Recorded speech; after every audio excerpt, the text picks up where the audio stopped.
Selamat datang kembali di channel Wicak Miftah. Episode PRC kali ini cukup menarik karena kita akan mendatangi sebuah rumah yang dibangun di atas lahan yang sudah tidak terpakai. Layoutnya pun menarik, seperti labirin. Dan kita ketemu sama arsiteknya, yuk.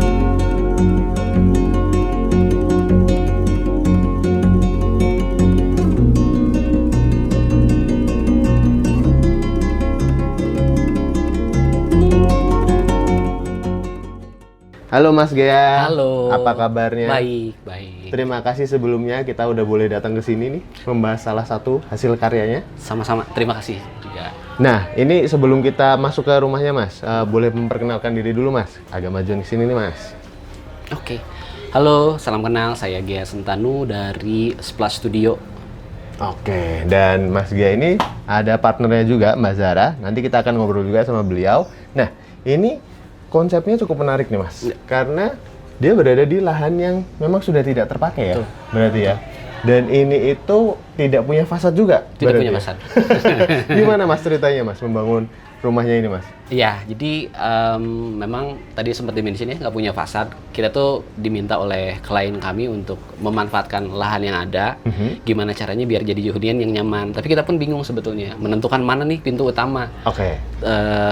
Karena tadi ya, gang kecil, areanya sempit, dan mau nggak mau berbenturan dengan fungsi-fungsi lain. Jadi inilah fasad utamanya sebetulnya. Oke, dan memang ini juga dibangunnya di atas ini ya Mas ya. Sebenarnya ada lahan kafling komersilnya gitu ya. Betul. Terus kemudian sebenarnya cukup luas juga, cuman owner tetap pengen tinggal di sini gitu ya. Betul. Jadi ada public space kurang lebih sekitar 700 meter persegi. Kebetulan ada lahan kosong kurang lebih sekitar 70-an meter persegi. Awalnya itu lahan tidak terpakai, gudang, area pembuangan, pompa, dan sebagainya. Nah ini gimana caranya biar tetap termanfaatkan. Gitu. Ya, daripada mubazir ya Mas. Betul, yang terpakai ya. betul. Oke, boleh kita masuk Mas? Silakan. Ini benar-benar unik teman-teman aksesnya. Nah, pas masuk pun ternyata kita ketemunya langsung sama dapur ya Mas? Sama dapur. Betul. Gimana tuh Mas ceritanya kok kita masuk ketemunya sama dapur ini benar-benar berbeda ya dari layout rumah pada umumnya sebenarnya? Betul. Karena tadi ya keterbatasan ruangan, kita coba membuat program ruangnya itu nggak bisa seenak dengan lahan yang full gitu ya, yang pada umumnya gitu pada ya. umumnya. Makanya kita coba banyak konsiderasi mana yang mau didahulukan si ruangannya, private dulu, public dulu, service dulu. Tapi dengan segala pertimbangan akhirnya diputuskanlah pintu utamanya dapur langsung. Oke. Makanya kita langsung ketemu dulu sama dapur. Ya. Dan ternyata sebelah sininya pun juga ada area laundry-nya ya Mas Betul. ya? Ada kan lahannya agak segitiga ya, irregular. Jadi kita manfaatin ruangan-ruangan yang utamanya itu tetap persegi biar enak nanti secara material dan juga furniture, tapi lahan-lahan sisanya kita pakai untuk area-area servis yang kecil-kecil. Ini ada laundry room. Laundry room-nya di sini ya. Oh, oke. Nanti mungkin kita bisa tampilin juga ya Mas ya, secara layout-nya seperti apa ya. Boleh. Jadi biar teman-teman lebih kebayang lagi, karena emang lahannya cukup unik sih ya. Oke, nah ini kan tadi selain area laundry, tetap ada area jemurnya juga ya Mas berarti di atas Ada ya? di sebelah. Tadi kebetulan ada pintu masuk, kan ada tangga ya, itu di atasnya ruang jemur kebetulan. Terjawab ya teman-teman ya, karena itu sering banget Mas ditanya sama teman-teman, Oke. loh itu jemurnya di mana? Sepaket ya harusnya ya. Sepaket harusnya. Oke, nah terus ini kita pas sudah dari dapur, langsung ketemu sama dining. Betul, ada dapur, berlanjut ke dining. Ini jadi ruang bersama juga sih sebetulnya karena mejanya cukup besar, lahannya pun cukup besar dibandingkan dengan yang lainnya selain living room. Tapi kan rata-rata orang Indonesia itu biasanya pusat kegiatannya itu sambil makan ya. Betul. Jadi dapur sambil makan sambil kumpul-kumpul. Betul. Di sini ruang makannya. Sini ruang makannya, kumpul-kumpulnya. Iya. Dan ini pun dari si ruangannya juga cukup unik karena di sini ada yang segitiganya ya Mas ya. Betul. Terus juga aku melihat finishingnya memang sengaja diraukan aja gitu kan Mas. Betul. Ini tuh sebetulnya sejalan dengan konsep kita ya. Konsep kita yang dibawa itu kurang lebih adaptive reusable. Yang mana sebenarnya mengedepankan sustainable living. Makanya arsitektur kita pun banyaknya mempertahankan dinding-dinding lama. Kebetulan dinding-dinding semua di sini tuh semuanya lama kecuali yang area belakang sini yang nanti jadi kamar tidur utama. Oke. Tujuannya adalah lebih menghemat penggunaan material baru karena dengan material baru biasanya kan ada karbon yang dipakai ya, selain dari produksinya pabrikan mereka, pengangkutan ke sini dan proses produksi di sini pun itu pasti meninggalkan jejak karbon.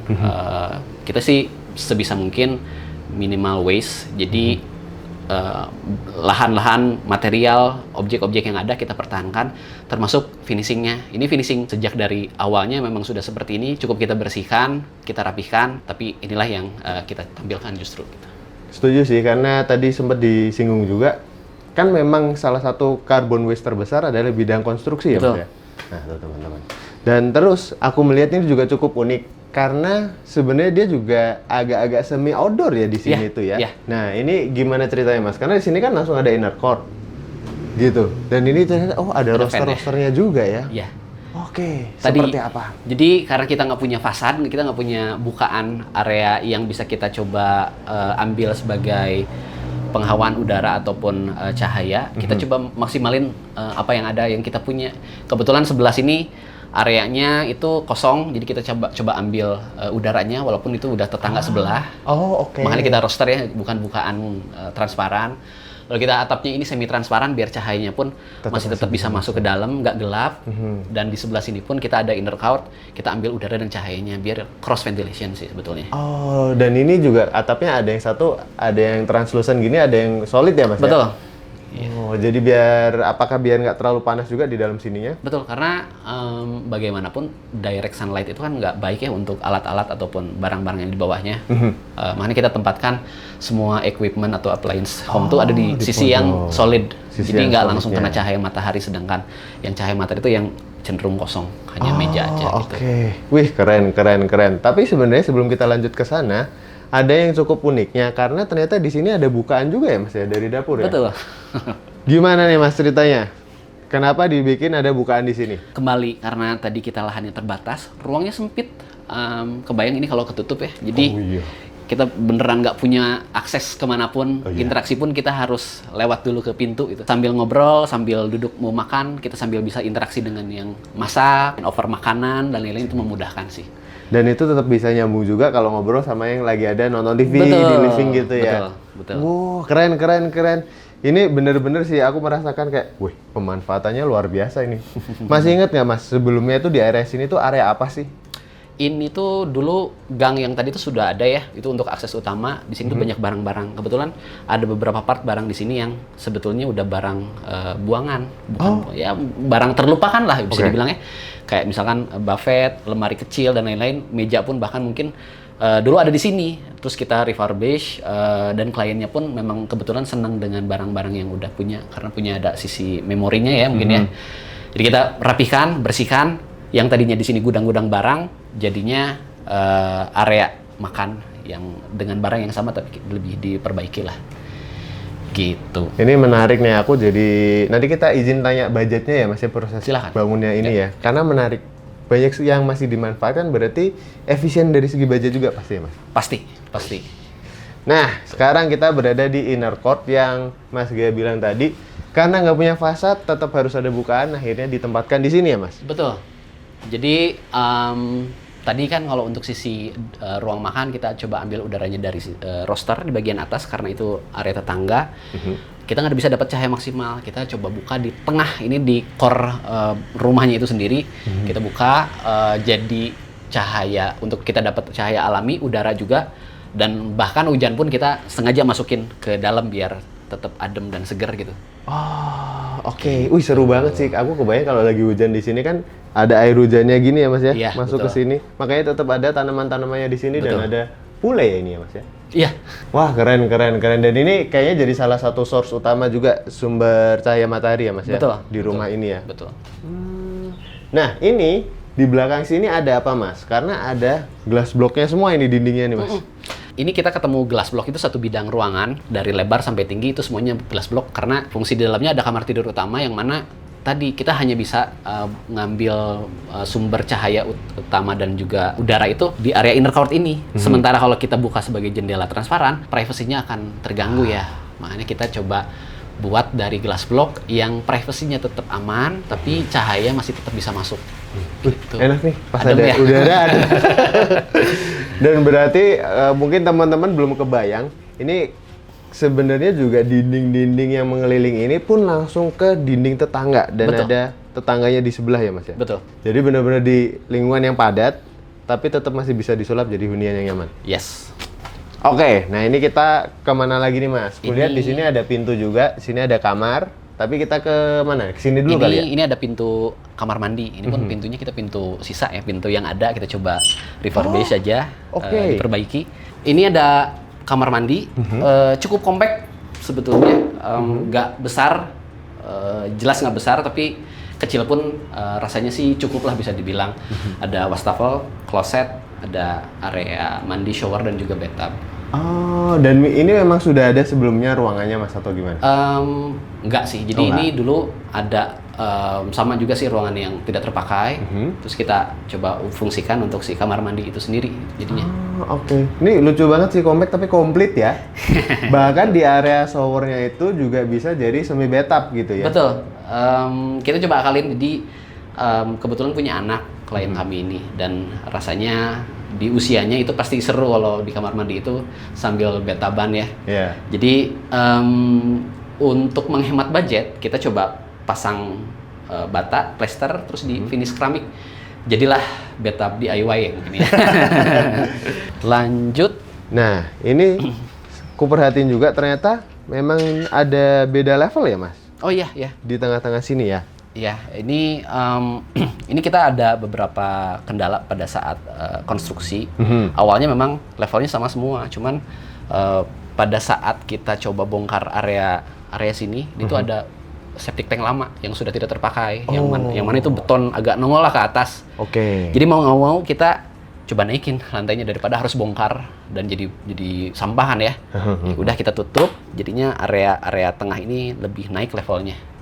Oh, Terus menarik, untuk jaga menarik. biar cipratan-cipratan air nggak terlalu masuk ke... Oh iya, karena ini kan emang benar-benar terbuka ya. Betul. Tapi berarti juga kalau pas hujan emang agak ada genangan air dikit dan itu sebuah resiko ya Mas ya? Sebetulnya udah terfilter oleh pohon ya, jadi Oke.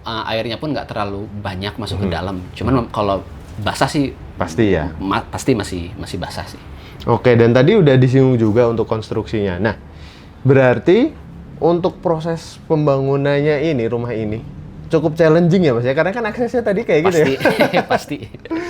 Ini kita pada saat proses konstruksi pun tim kontraktor memang perlu banyak mengakali ya. Aksesnya sempit, ruangannya terbatas. Kita naruh storage untuk material pun nggak bisa sembarangan. Kita nggak bisa langsung stok banyak, pasir, iya, semen, iya. harus nyicil-nyicil. Jadinya sih mungkin ke waktunya aja yang sedikit Lebih bertambah ya, gitu. Oke, nah ini kita lanjut. Berarti ini adalah area living, tapi kita ke sini dulu kali ya Mas? Ya boleh. Ini Oke. ada kamar tidur anak. Boleh sambil kita masuk Mas? Ya. Nah, ini kamar tidur anaknya juga dibikin cukup luas ternyata ya. Betul. Seukuran berapa nih Mas? Ini kurang lebih sekitar 3 kali 4,5 Mhm. ruangannya. Sebetulnya ruangan ini tuh udah masuk ke area si public space-nya. Oh, Kita oke. ngambil jatah bangunan utama. Oke. Karena memang ruangan nggak terlalu banyak bisa kita provide ya kalau kita manfaatin lahan yang ada. Jadinya ini kita ngambil lahan bangunan utama, kurang lebih elevasinya pun kita tetap jaga, nggak kita uruk. Oh, makanya agak turun tadi ya betul. pas kita mau masuk ke sini ya. Agak turun gitu. Oh, oke. Dan ini simple aja barang-barang dari ownernya ya. Betul. Oh, oke. Kalau untuk color palette-nya Mas emang disuggest dari Mas Gea untuk warnanya ini atau ya udah terserah owner aja?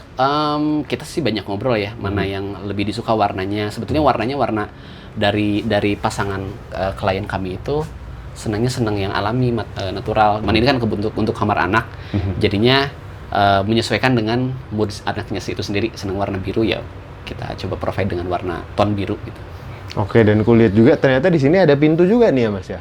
Iya, ini pintu ke kamar yang Public lama, space. public space yang lama. Oh, tapi otomatis jadinya dikunci Dikunci. nih ya. Dan mungkin di sini teman-teman akan nanya juga Mas, itu berarti kamarnya nggak ada jendela? Tenang teman-teman, itu sebelah sini ada pintu dan jendelanya juga. Nah, ini sekarang kita berada di area living. Betul. Ini living room, ruang TV sih mungkin ya, karena kalau living lebih banyak ke Sana. ruang makan tadi Ruang ya, makan tadi untuk ya. ruang bersama. Jadi ini ruang TV, ruang entertainment, sambil mungkin transisi antara tadi yang area bersama ke area yang lebih private. Ini lebih private kebetulan karena ada kamar tidur utama, kamar tidur anak, dan studio kecil ruang kerja. Studio kecil. Gitu. Oke, ini masih ingat kah Mas ukurannya berapa? Karena ini kalau kita hitung kotak susah juga. Karena irregular belok-belok begini ya. Ini kecil, 2,4 kurang lebih kali sekitar 3 meteran. Ini yang sisi terkecilnya, ini yang sisi terpanjangnya 3,5 meter sampai 4 meter kurang lah. Cuman secara layout menarik nih teman-teman. Karena tadi kan situ ada inner court. Ternyata sini ada inner court lagi. Inner bukaan court lagi terbuka. Cuman nggak full ini ya Mas ya, langsung ke langit ya. Ya, kalau ini ditutup dulu oleh atap transparan sih. Oh, oke. Cuman matahari masih bisa masuk, makanya ini ada tanaman philodendron nih ya. Ya. Masih bisa tumbuh subur di sini nih. Betul.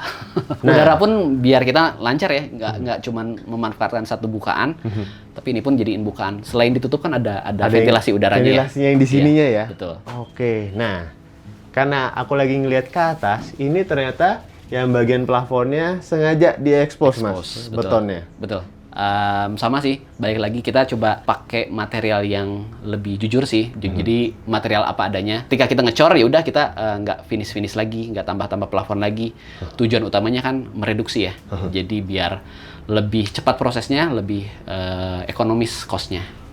Tapi dibikin ini ya Mas, ternyata level plafonnya sama ya yang dengan yang di situ yang dikasih gypsum ya. Iya betul. Oh, oke. Berarti di atas juga ada ruangan nih Mas berarti. Toren. Oh, kita pindah toren ke atas. Torennya ada di atas sini. Nah, kita kemana lagi nih Mas? Ke sini dulu atau ke sana? Sini mungkin ya, ini ada kamar tidur utama. Oke, boleh. Pintunya bukaan langsung besar, kaca selebar kamarnya itu sendiri. Kenapa? Karena ini udah area private tadi. Jadi rasanya kalau misalkan mau dikacain itu masih aman. Penggunanya karena ini sesama keluarga ibu dan anak misalnya. Jadi untuk sehari-hari tirainya dibuka, kacanya pun, pintunya pun di slide salah satunya biar tetap terasa lega sih tujuannya. Iya sih, setuju. Karena kalau ini bukan kaca, kebayang sih jadi berasa sempit gitu ya Mas? Iya, betul. Oh, oke. Untuk kamar masternya, ini ukurannya berapa nih Mas? Ini ukurannya kurang lebih sekitar 4 meter kali 3 meter 20. Menghadap ke glass block yang tadi jadi sumber cahayanya. Dan ternyata enak banget ya ketika ini dibikin glass block ya Mas ya? Betul. Kan posisi layout kasurnya emang seperti ini. Ya. Jadi bangun pun melihat, oh udah ada cahaya matahari nih. Iya, betul. Terus kalau keperhatiin juga bagian atasnya ternyata ada bukaannya dikit tuh ya Mas ya? Ya, ini untuk jaga udara masih tetap nyaman sih. Selain sumber utamanya dari jendela, dari ventilasi atas pun kita masih tetap buka. Biar udaranya tadi lancar berputar, masuk, lalu keluar ke atas gitu. Oke. Gitu. Karena ini mungkin teman-teman kita belum bilang juga ini posisi di Bandung ya Mas ya? Betul. Bandung yang daerah atas juga ya? Betul. Jadi makanya adem. Tanpa AC. Tanpa AC. Makanya dari tadi gue lihat tuh, nggak ada AC nih. Wah asik. Nah ini pas lagi ngeliat ke atas juga nih Mas. Ini bentuk atapnya pun dibikin miring gitu ya. Dan ini kelihatan nih tanpa ada plafon ya berarti? Betul. Jadi tadi sama, kalau mau bagusnya sih idealnya kita cor semuanya nih. Tapi karena pertimbangan budget, kita harus tetap pakai atap miring. Lalu kita coba expose aja udah apa adanya, biar terkesan lega. Karena kalau kita coba samain levelnya dengan yang sebelah living room, itu terasa sempit jadinya. Iya sih. Gitu. Jadi kita punya vertical volume yang lebih tinggi ya. Betul. Ini di finish cat aja nih ya rangkanya ya. Betul. Oh, wih cakep. Ada lagi mungkin Mas. Oh ini material ini ternyata. Ini glass block juga kah Mas? Bukan. Oh bukan. Itu teraso, tegel. Oh ini tegel. Iya. Tadi kirain tadi kok kayak ada pantulan ininya. Ternyata enggak.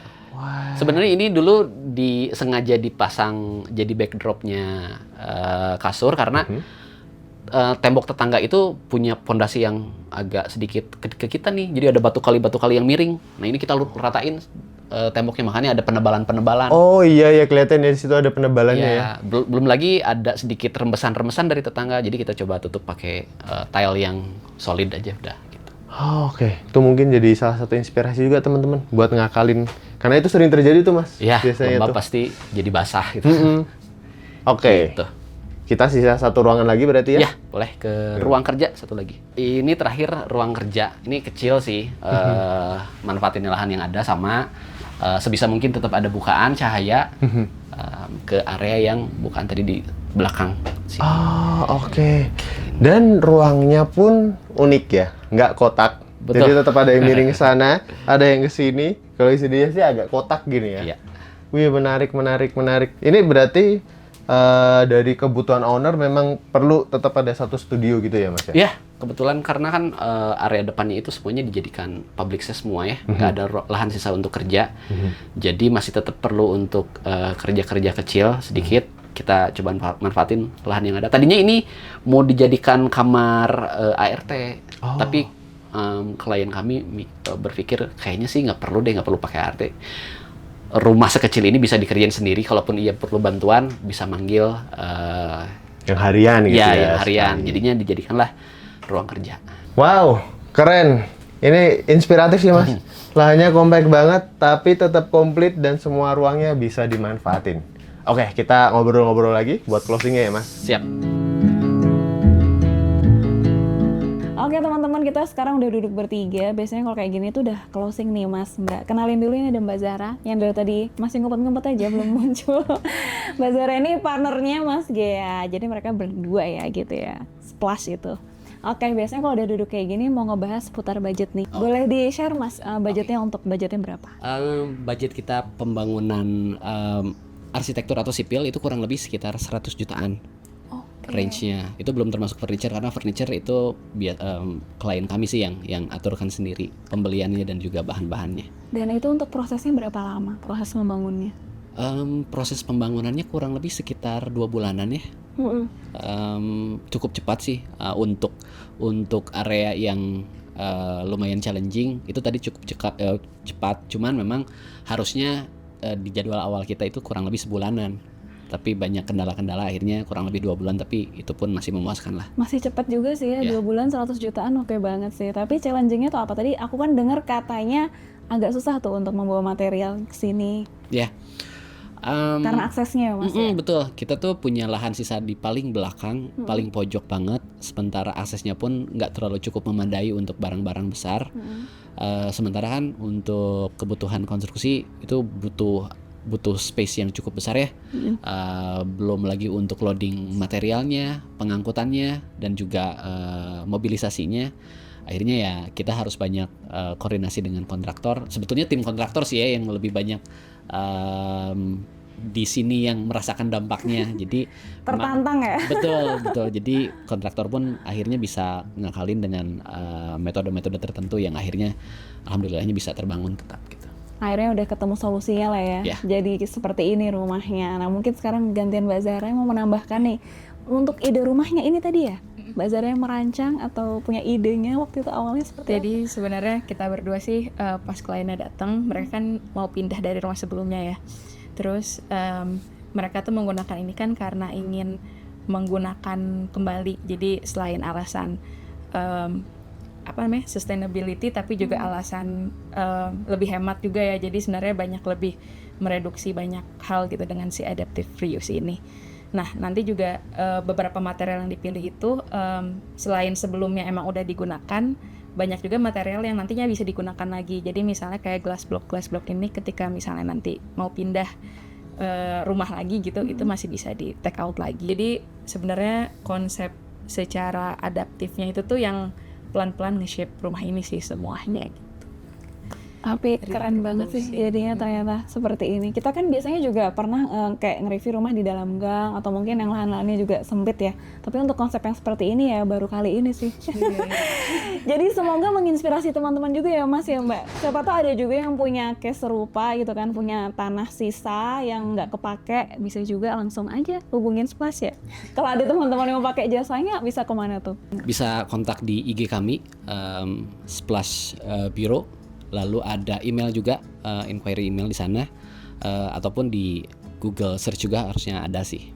Gitu. Dan itu nggak untuk area Bandung aja kan ya? Betul. Bisa area Jabodetabek bisa kan? Ya. Bisa. Base-nya Bandung, Jakarta. Oke, soalnya biasanya kan kalau misalnya kita nih lagi nge-review di Bandung nih, mereka kira kalau kita collab sama arsitek Bandung tuh hanya untuk Bandung gitu. Bisa guys, kalian yang di Jabodetabek bisa langsung aja bisa ngeliat ke situ. Mungkin ada yang mau ditambahin lagi? Yang belum tersampaikan tadi mungkin Mbak Zara? Harapannya sih ini jadi inspirasi juga buat banyak teman-teman di luar sana, karena sekarang kan milih rumah tuh biasanya maunya yang ideal yang di cluster atau tapi kan banyak juga painnya tuh kayak misalnya terlalu jauh dari tengah kota ya tempat kerja. Sedangkan ini sebenarnya konsepnya agak mirip ruko ya. Kalau ruko kan rumah koknya apa? Ruko rumah toko. Nah, ini juga sebenarnya agak konsepnya kayak ada area kerja dan tinggal dalam satu tempat. Yang harapannya sih sebenarnya nggak mesti ngelihat sesuatu tuh ideal dari fasad, tapi juga yang penting dari secara dalamnya tuh Fungsinya ya. fungsi dari dalamnya bisa dihidupkan lah gitu. Setuju banget. Keren. Makasih banyak lo udah mau collab sama kita. Terima kasih banyak juga. Semoga nanti kita bisa ketemu lagi di proyek-proyek lainnya yang pastinya menginspirasi. Makasih juga teman-teman yang udah nonton sampai selesai. Jangan lupa juga follow Instagram kita Wicakson Wirtajana Inspira Homes dan TikTok kita. Bye. Tuh selain sebelumnya emang udah digunakan, banyak juga material yang nantinya bisa digunakan. Bentar Gat. Kucing Gat. Takut kucing. Iya. Gede banget lagi. Awas. Gede banget sih itu. Maaf ya Mbak. Tadi yang glass block ya. Langit maaf punten.